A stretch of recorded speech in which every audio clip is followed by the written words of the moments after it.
Tandaan nga pala mga ka-fixit na magkakaiba-iba ang clutch bite point ng bawat sasakyan, lalong-lalo na kung luma yung gamit mo sa sasakyan, kasi minsan na-adjust na yan.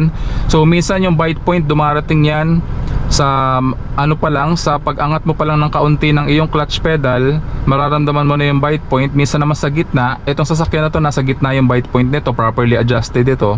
Pag minsan naman sobrang taas na, halos i-release mo na all the way up yung iyong clutch, dun mo pa lamang mararamdaman yung bite point. Pero kung properly adjusted yan, usually nasa gitna, no? Nasa gitna ng clutch all the way down at nasa gitna ng clutch all the way up. Clutch all the way down, first gear, bibitawan ko yung ating brake pedal at ilalagay ko sa clutch bite point yung ating clutch. Ayan, mararamdaman mo, kita mo nagbabibrate na at unti-unti nang umaarangkada yung ating sasakyan.